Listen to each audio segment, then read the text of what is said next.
Good evening to my listeners and my viewers. Welcome to A Place Called Through. We're broadcasting from WYTV7 Christian Broadcasters Network. We're a nonprofit network where we share a mission of hope. Our mission of hope at A Place Called Through and WYTV is to spread the word of inspiration, encouragement, and education throughout the globe. It's all made possible only because of you, our viewers and our listeners, through those charitable donations. So we want you again to consider today to help us with this mission of hope by making your donation. In doing so, please do so at WYTV7.org. Today, we are so honored to have with us as our guest on A Place Called Through, Mr. Milton Wallace. He's representing All Nations TV. And we are so delighted that he took his time out today of his busy schedule to be with us here to talk to us about his going through. Welcome, Mr. Wallace, to A Place Called Through. Thank you for having me today. I really appreciate that. And I am the host of A Place Called Through. I am Patricia Wade Goings. And again, we appreciate you coming out today and spending some time with us. Mr. Wallace, we understand that you've had quite some days of going through, getting through, and even been through some things. So we want to talk to you about the beginning because we know that, through school, it may have been a long time desire of yours to be a journalist and to be on TV and radio. So kind of talk to us, what were some of your hopes and dreams in school?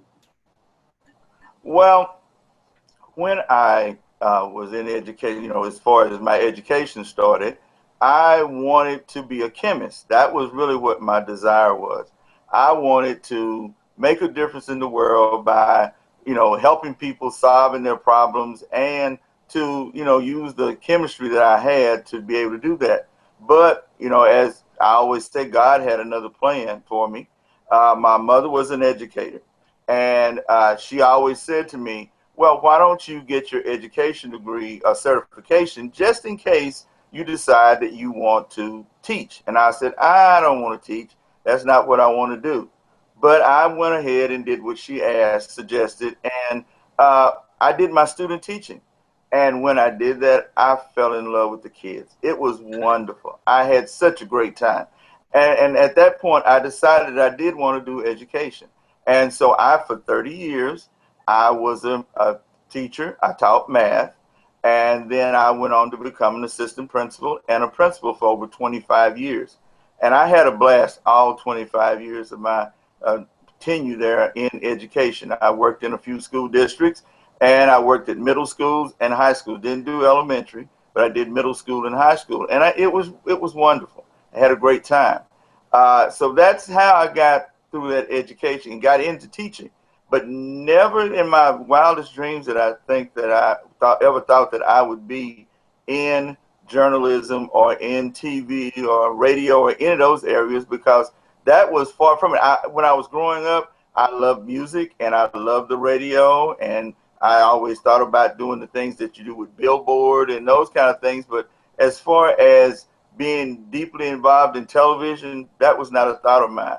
When I decided to retire, I had to retire because of some things going on with my family. My father health was waning, and he passed away the last year, right before I retired.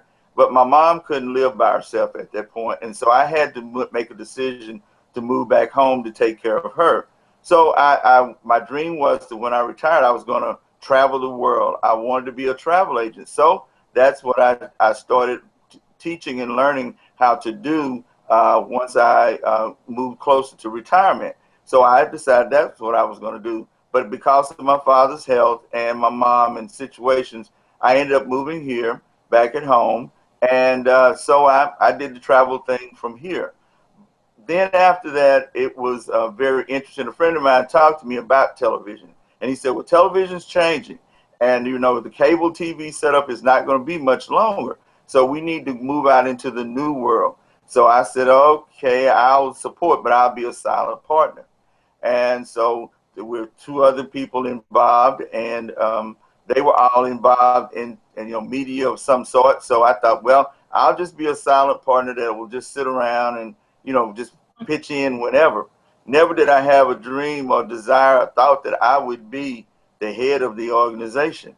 And so through different things going on and different things happening, they had to turn their attention to other things. And it left me as being the person who had to do it all. So I went from doing a few small things to learning how to do a lot of things, even to the point of doing some type of editing and those kind of things. And so now, basically, I do all the different operations of All Nations TV. And I love it. That's amazing how you jumped from, one aspect of education from chemistry, and then you became caretaker for your parents. And I'm sure that presented many, many challenges because during that course, I'm sure you were trying to still see, okay, what am I going to do with me?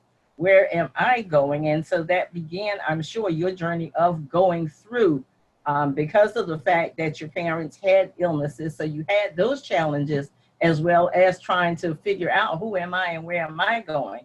And your mom, you did take care of your mom for quite a while, I understand? Yes, it was for 9 years. I took her from 2008 to 17. And that, you're right, that was a time that I had to really do a lot of soul searching, praying, a lot of things like that, because I just didn't know exactly where God was leading me. It was a challenge, being a man taking care of a lady and my mom. It was a challenge, but the great thing about it was she was so wonderful because she worked with me all through the process. We never had cross words. She always was cooperative and supportive. Anything I said, well, Mom, let's try this or let's do this, she was always willing to try to do what needed to be done and make life easier for me. But still, it was a challenge because I had to learn. I think that now I could probably, I don't know about now, but back then I think I probably could have taken the test for at least being a nurse or something, because I learned all the kinds of things that I never had an idea about that, went on with a person and those kind of things. So it was a challenge, a big challenge. And, but it was all worth it because she made it worthwhile. And I thank God so much for giving me the strength to be able to go through that and to do that, because it helped me to learn some patience. It helped me to kind of get my life focused on what it was that I wanted to do for my future. And it just slowed me down because I was busy. And I still am busy, but it was a different kind of busy. But now, I've learned to accept life as it comes sometimes, and, be able to not get so frustrated with things. And then I can imagine it kind of turning you around, because you were so depending on being with your parents.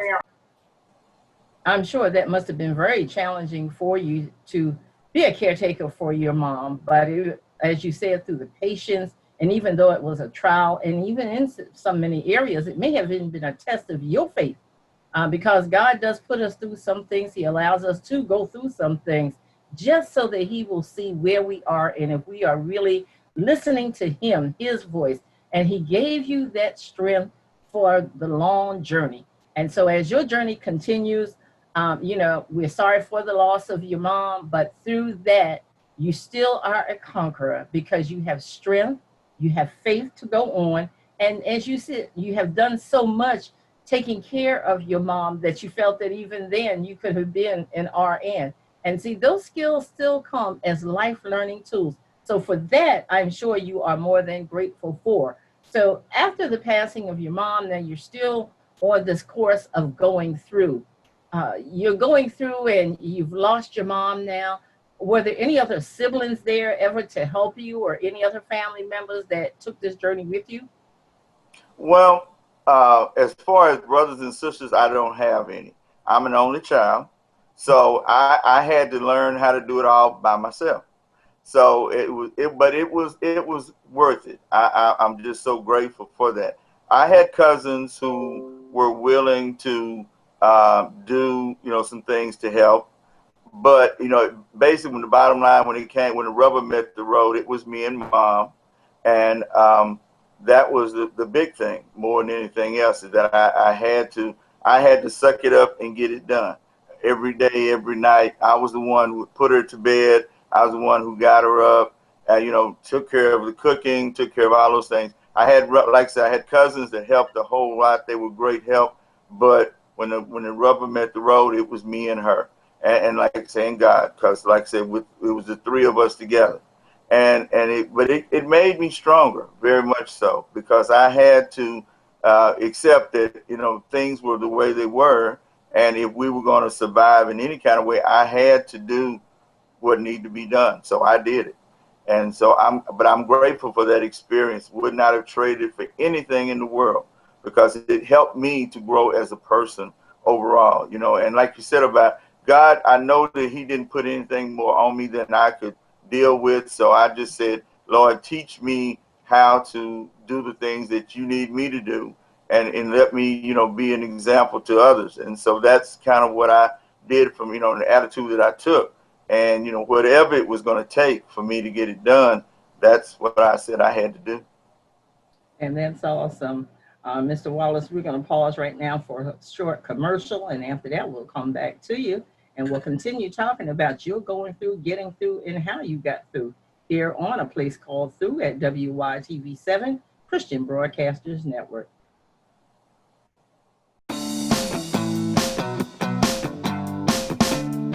Mr. Happy Living here. I love good things made by good people. That's why I love Dry Farm Wines. I first met the man known as the healthiest wino on the planet back in 2016. He said his wines don't cause headaches or hangovers, and that he started his company because most wine consumed in the U.S. is highly processed and loaded with unnatural nasties. Like most processed food, it's toxic. That very night, I made a big health decision. Toxic wines out, natural wines in. It's been 4 years since I made the switch, and I feel great. Go to happyliving.com and select Partners in Happy to get your first bottle of natural wine for a penny. And I'll donate 8% of every order placed during the entire month of November to WYTV7. Share the gift of natural wine and pour some love this holiday season.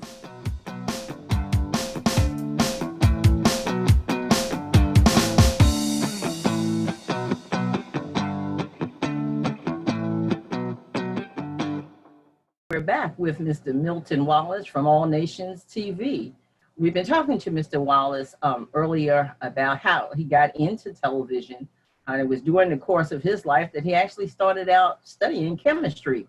But yet God's faith had moved him into a whole different ballpark. And so now he's all over on television, in networking. And, through his trials of going through the loss of his parents, he also had a journey of faith. And so we're going to continue in our conversation today at A Place Called Through with Mr. Milton Wallace, who's going to talk to us now about aspiring in TV and what got you promoted into that and where you are now with TV. Okay. Well, as I said earlier, television was not my desire, thought, dreams. I had a clue anything about it. I just looked at television. That was really all I did. But I had no clue about what television was all about. A friend of mine who I had done some other work with was working in television, had his own cable network here in the area. And so he decided he didn't want to do that anymore. So at that point, he let it go and just started doing some other things. But then he came back to me about 6 months later and said, I've been reading about the internet television that's coming along, and about all the ways you can have all the different stations and do all the things over the internet. He says, and I really would like to try that. And I said, well, okay. I thought, well, no big deal. It's not going to bother me. I'll just support and keep going from there. He got two other people together in the media area, and they were talking about things I had no clue. I was just there listening. And we came up, talked about, well, what we're going to call our network. And we came up with All Nations TV because we wanted it to be nationwide. We didn't want it to be just our local area. We didn't want it to be just for our country, but we wanted it to be all over the world. And so we said, well, okay, All Nations TV pretty much covers it. And then, for those who see our logo, they'll see it's a picture of an ant.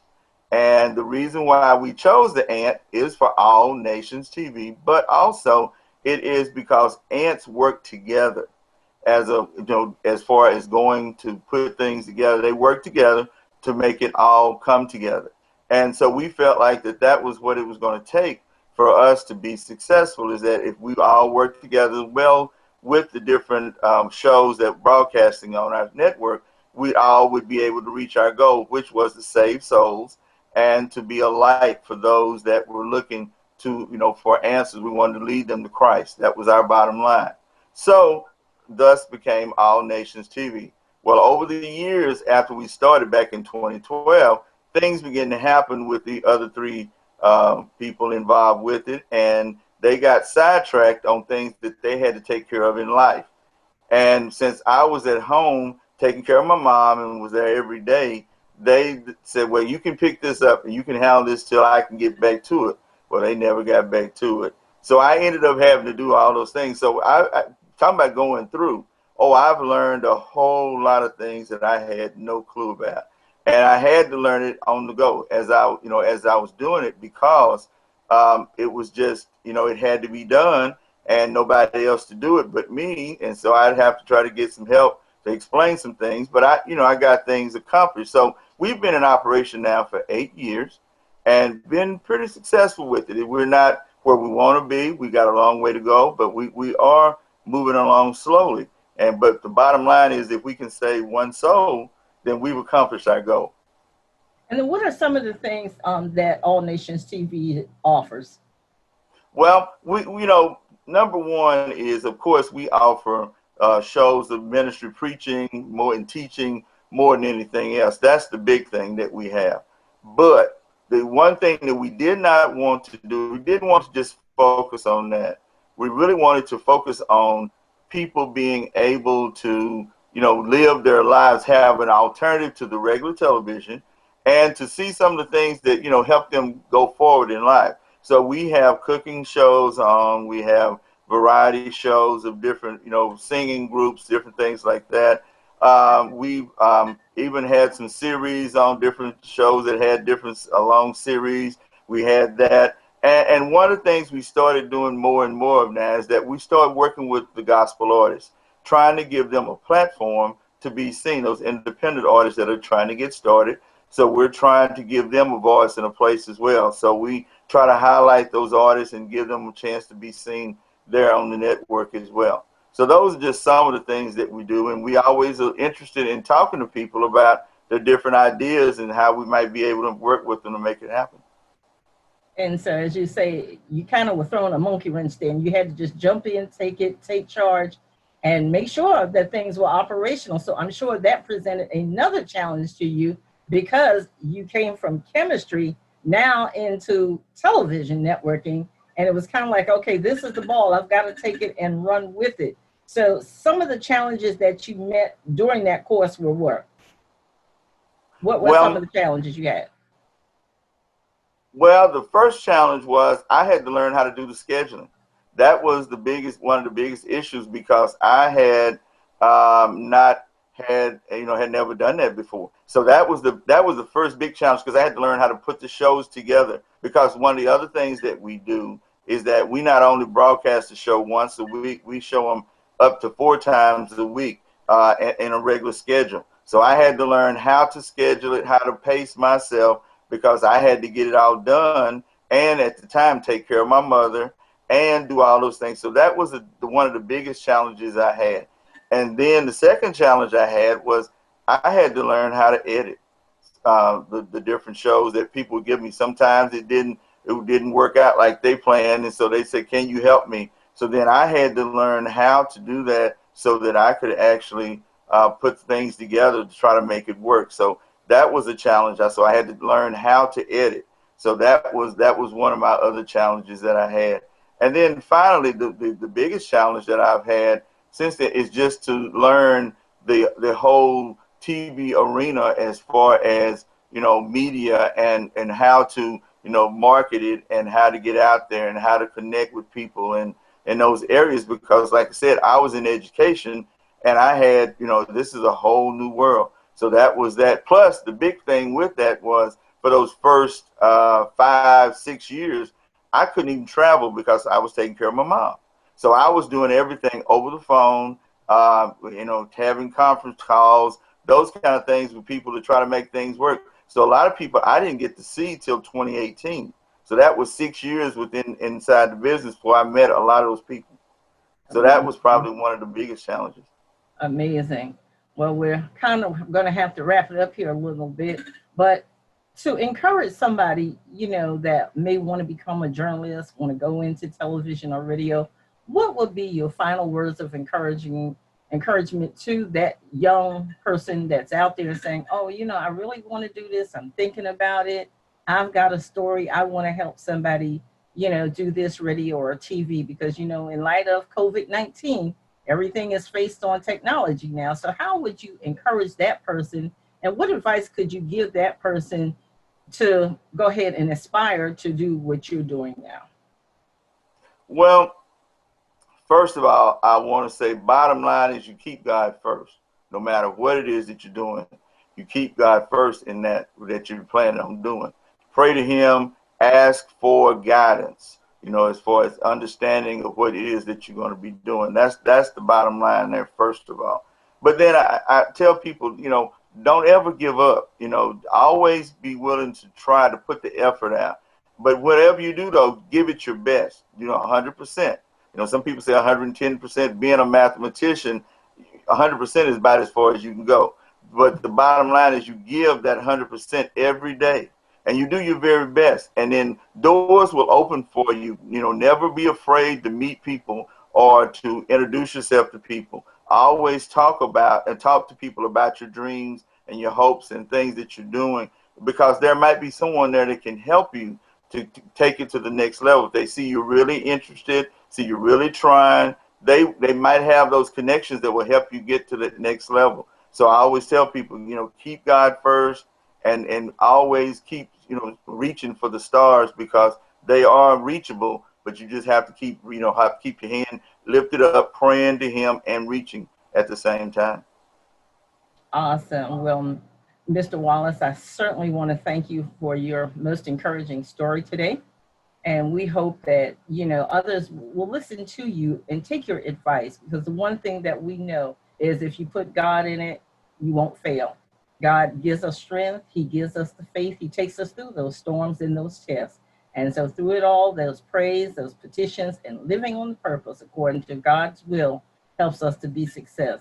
Again, I do thank you, Mr. Wallace, for being my guest today on A Place Called Through, where we're broadcasting from WYTV7, Christian Broadcasters Network. Remember, we are a nonprofit network where we share a mission of hope, and it's all done by your charitable donations, and we're thanking you in advance for doing that. So by making your donation at WYTV7.org.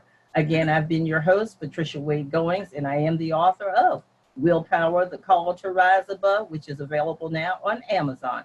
To be my guest at A Place Called Through, you may reach me at area code of 843-608-9744 by email at pgoings@wp@gmail.com. And you can follow me on Facebook at A Place Called Through at Willpower, The Call to Rise Above. Again, it has been our pleasure. Remember, we're recognizing those victims who are going through breast cancer in this month of October, as well as Naomi, which is our local mental health organization. So we ask that you keep those people in prayer for us. Again, your praise, your petition, and live on purpose according to the will of God. God bless you. Have a wonderful day. Oh, just hold on for 1 second. For some more information on All Nations TV, we're going to ask Mr. Wallace if he would let you know how you can reach out to him. And Mr. Wallace, if you would share with our listeners and our viewers how they can contact you. Okay. To be able to contact me, you can reach me at All Nations TV. You can go to our website, .com, allnationstv.com, or you can give me a call at 940-368-4886, 940-368-4886, or you can reach out to me through email at Milton Wallace, Milton, Wallace, WALLACE, at sbcglobal.net. Those are my direct lines of communication. That way I can respond to you quickly. So please get with me if you're interested in being a part of All Nations TV, or if there are ways that I can help you.